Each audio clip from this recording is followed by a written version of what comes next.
All right, now you should be all set. When you hit that red button when you're done. Okay. That will close it real quick. All right, thank you. Sorry, everyone. All right. It's Friday. It's 3:30, or it's past 3:30. We're gonna make it. It's gonna be exciting. All right. Hi, everyone. Sorry for the delay. My name is Brianne Kupcha. I have an equally difficult old maiden name as my Twitter handle, so good luck finding me. But I'm sure if you search Brianne, I'll come up somewhere.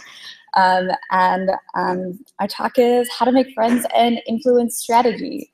And if anyone isn't familiar or just needs a refresher, the title of my presentation and purpose of it is inspired by an old 1936 book entitled How to Win Friends and Influence People by Dale Carnegie. And in that, it's really a timeless understanding of, in order to be successful in business and just in life, if there's a lot of more to be thinking about when it comes to just dealing with people and working with people in a successful way. And I think that this continues to be true, especially as many of the top chart-topping business books in this century continue to hit on some of the same exact principles, that we really need to be thinking about how we have those interpersonal communications and those connections with other people in order to be truly successful in our jobs. And really what it all comes down to is that we really need to play well with others. And that doesn't necessarily mean if you're a nice person that you are a pushover and you're not speaking your mind or saying what you think needs to happen, but rather you need to lay some groundwork in order to influence how people are going to think and how they are going to respond to your point of view. And so it's really not as simple as just, always just saying what needs to be said, but it's more helpful to take the opportunity to get to know people, connect with people, and understand how your point of view can better come across.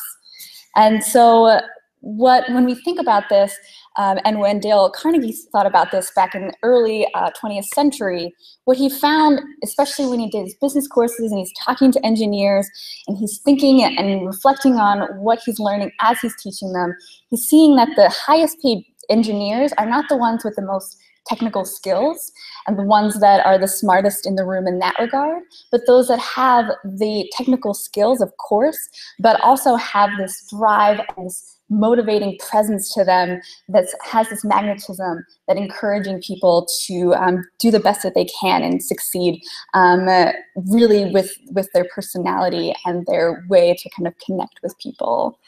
And so I think that as you get into design for Drupal, there's going to be a lot of things that you're going to learn about technical skills, and they're going to be immensely valuable for you moving forward.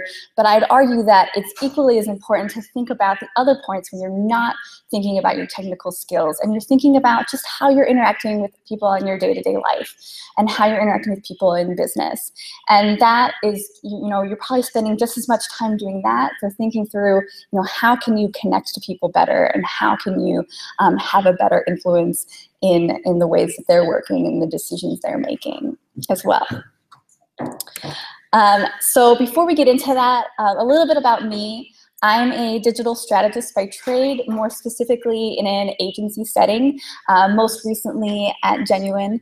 And I'm working hand in hand with a lot of multidisciplinary teams, designers, developers, for a variety of different clients. And I separate out the task of being a user researcher because I think it's, even though it goes hand in hand with what my job is as a digital strategist, but to think through more specifically the passion behind making sure we understand the audience that we're speaking to really comes into play here when it comes to understanding the audience that you're talking to day to day, one-to-one, in every communication that you come across. And so that really drives me to kind of talk through and be here today to talk to you about this. I'm a communications major by trade, or by my degree. So really that just kind of sets my professional background in these kind of interpersonal communications. And also the first rule about branding is that you are not who you say you are, but who other people say you are. And just throwing it out there, but people have told me that I'm a nice person. So take it for what you will. So moving on into, how can we better connect with people? Today, I think that you just need to learn 5 things to remember. It's a Friday afternoon. It's setting in, the coffee is probably just not working anymore. So let's think about how we can just make this afternoon memorable for all of us. 5 things. 1, and we'll get into each of these. So no need to pressure to think about all of these at the same time.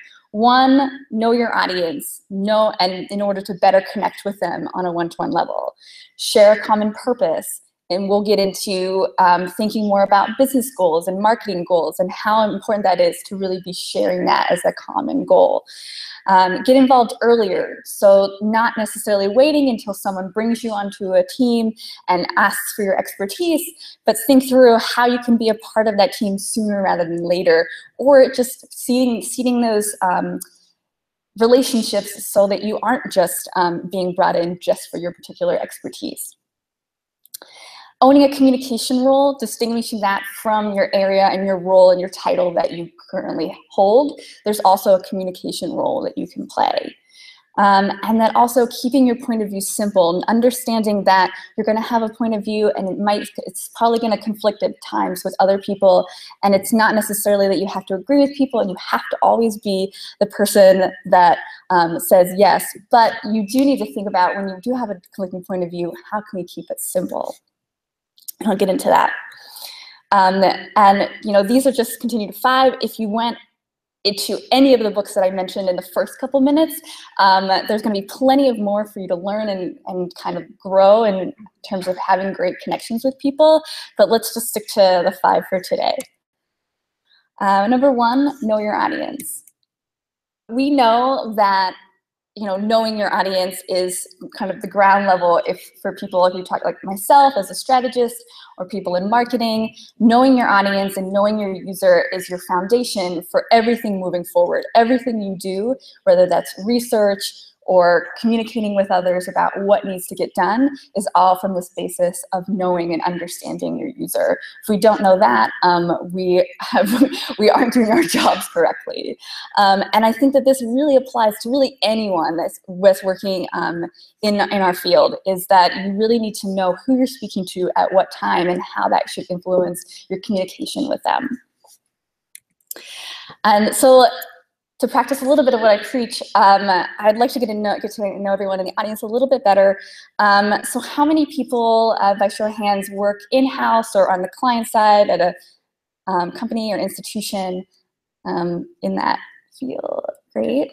Now, how many people work more in consulting or at an agency in that kind of background? Cool, so more in that realm. And when it comes to your job title, your role, are you in UX? Are you in design? Are you a developer, a front-end developer, a back-end developer? Yeah, anyone that doesn't fit any of those particular titles and just kind of falls to the more marketing or strategy or just other. Great. Great. So a lot more agency people than I thought, but great. So as we get into this, of course, if I wanted to really cater what I was talking to, I would be making sure that all of you fit a particular category and focusing in on that specifically. I can't necessarily predict all of that, but there's plenty of opportunities where you can start to know your audience ahead of time and know how to cater that specifically. I'll give you an example in my own personal day-to-day life. So when I deliver a strategy presentation that usually consists of a bunch of research findings, high-level recommendations, a better understanding of what we want a site to do as we get into more of the design, before we get into the design and development of the project. And I'm going to be giving that presentation in at least 3 different ways. It's going to have the same point of view, it's going to have the same objectives, but it's going to be delivered in at least 3 different ways. One, if I'm talking to my direct client, typically a marketing manager, I'm going to go into the breadth and depth of the things that we learned, because I know that that person is directly responsible for the success of that site. So I'm going to get into those details. I'm going to completely show them how we understand the challenges, how we know we're going to address them. Whereas if I talk to their boss or someone that's more of an executive, I'm going to take a little bit slower pace and think through what is it I want to really make them understand based on what they've told me is important to them. So typically, a typical response is, I really want whatever we're building to be the best in our industry. And so, I'm going to take that time, and maybe I have 10 minutes, maybe I have 30 minutes, whatever it is, and make sure we talk through what we're going to build is going to be the best in the industry, or whatever we've defined as the goal, the lofty goal. If I'm talking internally to my team of designers and developers, I'm going to do a mix of both. For at a high level, I'm going to be thinking about what are those top findings that I think are absolutely crucial to know, that are requirements that are very specific to the success of the site. But I'm also going to be thinking about how we can inspire people from the beginning, so people get excited about what we're going to be working on. And it's not just as simple, here's a list of all the things that we need to get done, but here's in general the vibe and the sense of what we want to create. And so having that balance between the two and catered to that specific audience. So again, same presentation delivered in 3 different ways. Now, thinking about more in your day-to-day, I'm sure that there's an opportunity where you've presented something in multiple different ways based on the people you were talking to, or if you haven't, maybe you can think of at least a few examples in which you should have done that, and maybe it would have gone better. So, just a little bit of a reflection there, but thinking through, there's probably an opportunity that has already arisen for you to do so, and there's probably plenty of more to come. So just a minute of reflection there. So when we start to think about this, there's a few things that we want to think about in our audience, and these are my top 3. I'm sure there's plenty more that you could know that would be really valuable to you. One, what are their top priorities? What do they care about the most? When you're speaking to them, what is the thing that you think that they're going to immediately want to hear? Don't make them wait for it. Talk about everything from what their point of view is. So for instance, do they care most about the time being on budget? Do they care most about being the most innovative in their field? Do they care most about making money? Make sure that right up front explains is coming from a point of view of something that they prioritize, and making sure that they understand that you understand what they care about. Their attention span. So knowing that some people just have 5 minutes of their day, some people really want to know the details, so they have more time in their day to be thinking about what you're talking to them. If I'm talking to someone that I know is running in and out of meetings all day, I'm going to try to think about what is that 5-minute version of what I want to say, as opposed to try to get them in the room for a whole hour. Then thinking about their level of understanding and their level of interest in what you have to say and in your particular expertise. I'd always, as a person who really values research, I would love to think that everyone is excited and is passionate as me about research and user research, but I understand that that's not always the case. So I got to think about, for me, it's making sure I understand what people are going to find the most interesting, and then if they do find that interesting, get into more of those details from there. But starting simple first to kind of gauge their level of interest in that particular topic. So knowing your audience to then influence how you're talking to them. 2, sharing a purpose. And this is really sharing a common purpose. So for example, first,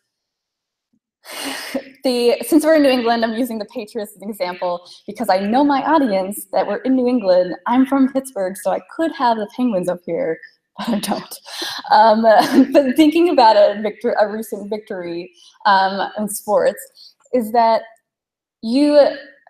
people find that victory so sweet because at least my strategic nerdy point of view, is that they find it so sweet because they had a common purpose from the beginning. They really understood what they were going out to achieve, and then when they achieved it, there's a strong sense of camaraderie and just accomplishment that comes along with really accomplishing what everyone had started from the beginning, understanding they needed to do.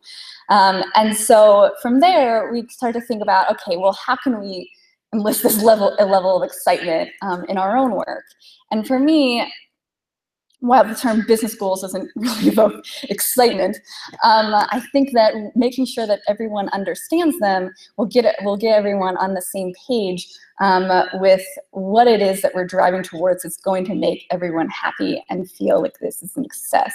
And I understand that business goals might not be something that you find particularly exciting in your own particular role, but I would argue if you start to think about what it means to the people that you're trying to influence and how that would really help them to really understand how you're influencing business goals and what you're doing, they're more likely to be listening and honing in on what it is that you're doing and really understanding that. And you can hold their attention longer. You can have more of an influence in talking about more because they also recognize that you understand what they care about.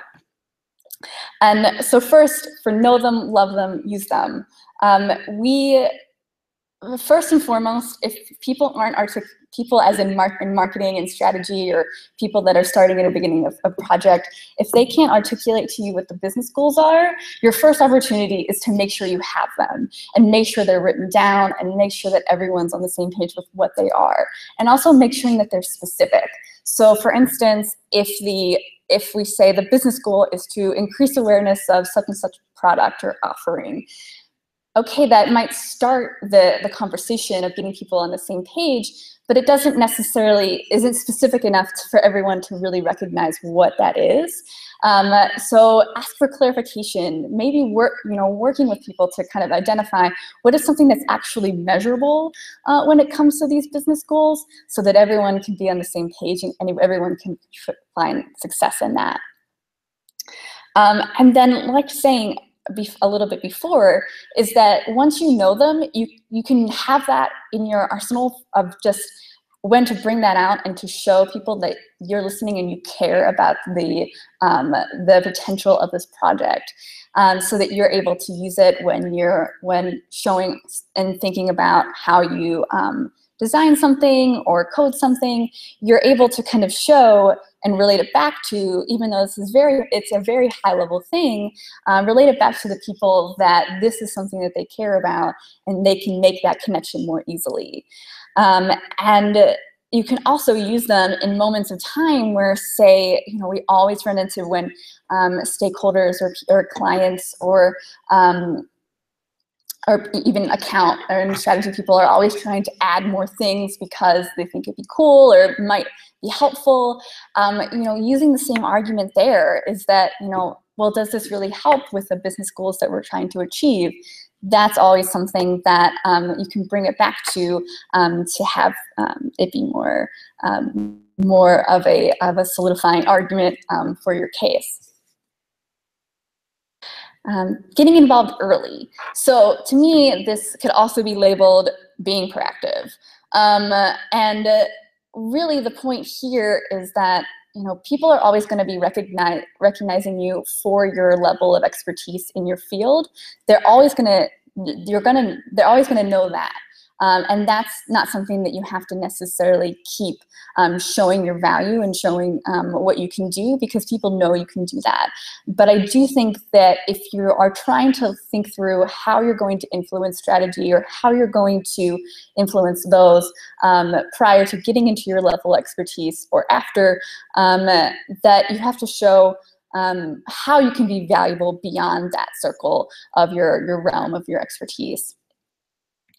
So to think about this a little bit more, I'm referencing the circle of influence, and that can be found in one of the books I mentioned earlier, which is The 7 Habits of Highly Effective People. And in this circle of influence, the basic principle is that there's going to be things that you can control. That's yourself, your actions, your behavior. You can 100% control that. But there's also going to be things on the opposite end where you can't control at all. Maybe your company's going through a merger. Maybe new leadership is coming in.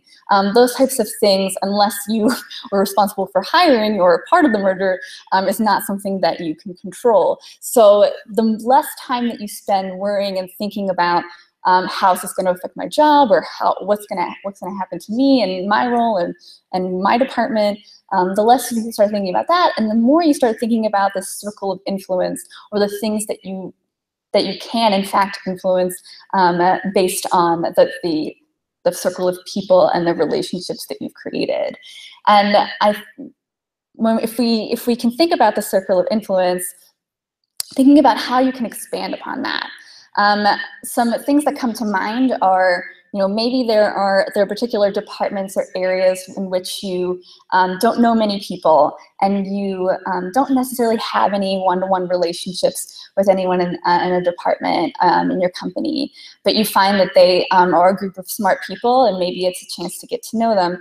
Say that you are that your company does lunch and learn, or does collective brainstorming sessions, or some other kind of session where you can start to see what people care about and what makes them passionate about something.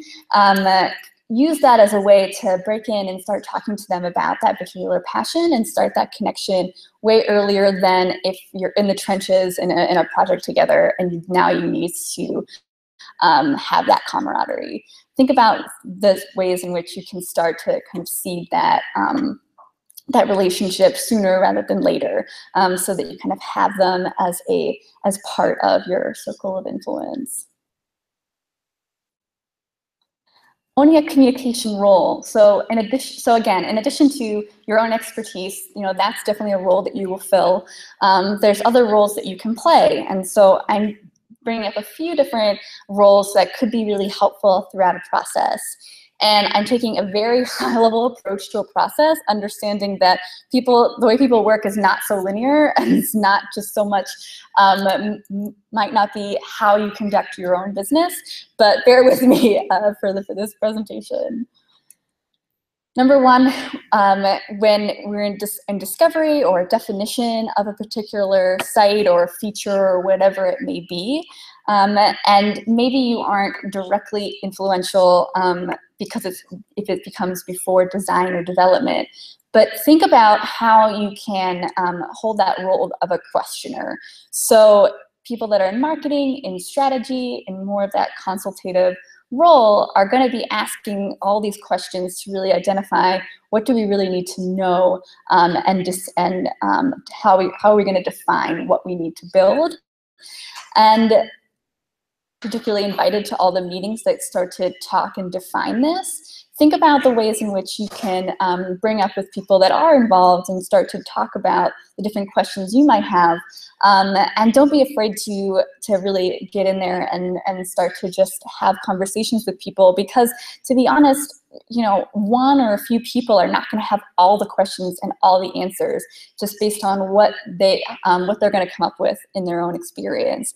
There's going to be, you're going to come with a unique set of eyes that is going to be immensely valuable, and people should be able to respect that and know that what you're bringing to the table is something that they can't offer themselves.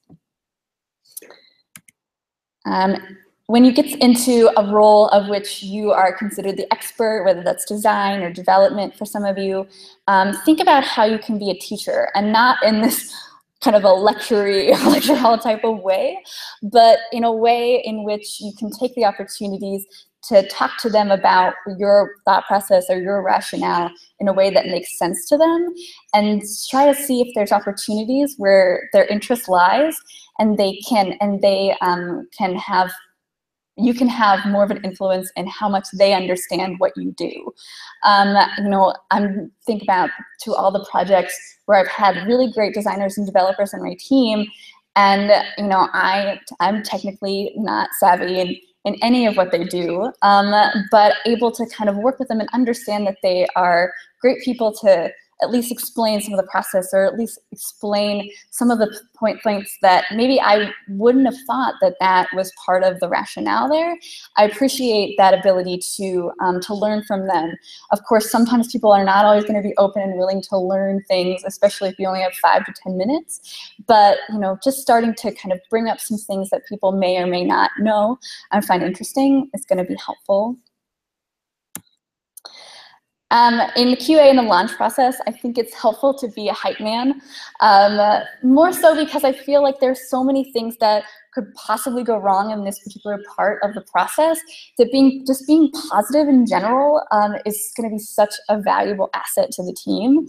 And not just being positive, but also lifting up the people for their own accomplishments. This is something Dale Carnegie brings up in that you're lifting up people as opposed to kind of lifting up yourself. You're showing that you care about the total outcome, and it's not necessarily coming from a place of whether or not you are the person to do it, but that you understand the people that are a part of this process that are making it great. And so think about the ways in which you can do that. I know that in past companies, there have been launch emails or congratulatory emails or different awards for people that do really great work on particular things, or that I think that there's some elements to where you can just be a source of positivity and encouragement for the rest of the team that people will find valuable. And finally, once things have been launched and maybe they have started to become forgotten, or they shouldn't be, there's opportunity to continue to be an optimizer of whatever the site or whatever you're trying to build, or whatever you have built. Maybe something has fallen to the wayside because of timing or budgets or whatever it may be, but you know that it continues to be important, and you wish that it would be a part of the solution. Continue to bring that up, and through people that you think will be open to thinking about that again, and thinking about and taking it from a perspective of, maybe this will help the particular business goals or the marketing goals in a way that they kind of didn't think it was as important before, but maybe there's some better rationale now to really make sure that it's a part of the experience. As a strategist on a team, this is a role in which I always play myself, and so to have another set of eyes and another person that's coming from a completely different technical angle would be immensely valuable to me, and just knowing, how can our site be optimized from a completely different point of view is going to be really helpful. So again, a few different communication rules across the basics of a project, and we, of course, I'm sure there's other rules and things that you think and have found to be helpful and valuable to you. So of course, I'd love to hear them. But I think that these are just a few to get started in thinking about how you can be an integral part of the team that isn't just specific to your own expertise. And finally, keep your point of view simple. So we've been talking a lot about how to really start, or how to really communicate better and have better relationships. But ultimately, there's going to be points in time where you're going to disagree with people, and you're going to have your own point of view that's going to be different than other people. And so I don't think that's a bad thing. That doesn't mean you're not a nice person and you don't play well with others. The way in which you go about doing it makes all the difference. And I think the main thing to take away of what to do is to keep it very simple. So for number one, don't try to sound smart. Especially someone like HBS has produced a numerous amount of articles around if you use the bigger words you use, the less smart you sound. This is probably not a very eloquent statement that I just made, but I think that if you could just use very clear, plain language and try to eliminate a lot of the jargon, it's not only will you just be very clear to everyone, you will eliminate a lot of misinterpretations that when people start to use a lot of jargon, that the words become meaningless. So thinking about how to really make it clear and simple. And if you have noticed, something that I continue to try to do in all of any presentation that I give, whether that's for a client or for something like Design for Drupal, it's finding opportunities to reiterate points. And that's not because I forgot that I already said those points. It's because I think that it's very helpful to me to make sure that people understand what I find most and particularly helpful, and reiterating them will help solidify that those are the particular points to remember. And bringing and introducing more and more points, I'm just going to muddy my message entirely. So again, 5 things to remember. Know your audience, and use that to influence how you speak to them and how you communicate, how you present. That's number one for sure. Share a purpose. So from my perspective, a way to really share a common purpose is to think about business goals, because we know marketing strategy folk are going to be caring about that. So making sure that you understand them, that they're articulated well, and that you can all follow them. Number 3, get involved earlier. Don't wait to when someone tells you about thinking about designing your site or developing or coding. Think about ways in which you can get involved in a process earlier to solidify your expertise beyond your own realm or your own department. Own a communication role. So again, this is just ways in which to think about what other roles can I play in different parts of the project that go above and beyond my specific expertise.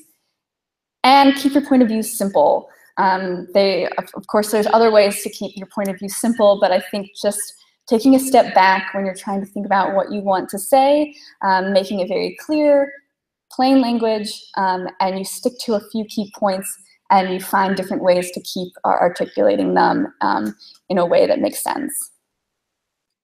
So that was 5, but understanding it is Friday afternoon, and maybe you only want to take away one thing.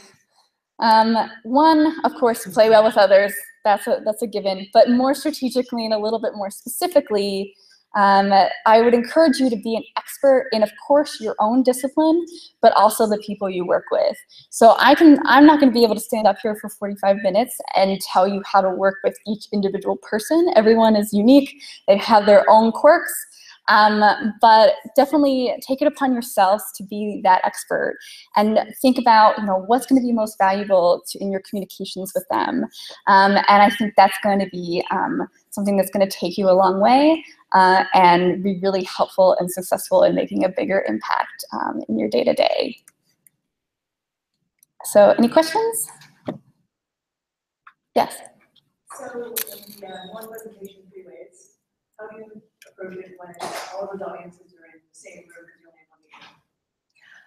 Good question. Oh, I guess I need to go over here.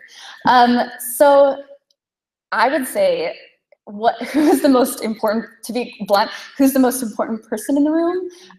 So I do think that if you're going to be, if you know that there's going to be executives in the room, using my example, and you know that they're only going to want to listen to what's going to be most valuable to them, keeping that in mind first and foremost, and then having that backup of all the other details and the specifics that went into your line of thinking, because there's probably going to be questions that are going to be more specific that you didn't cover because you kept everything at a high level, and to me that's okay, because you made sure you took into account everyone that's going to be in the audience, and then you were able to get a little bit more specific for those who needed that detail.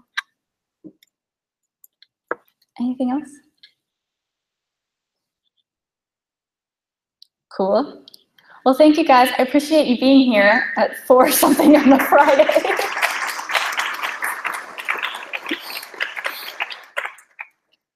That's my Twitter handle. If anyone reach out. Great. Thank you.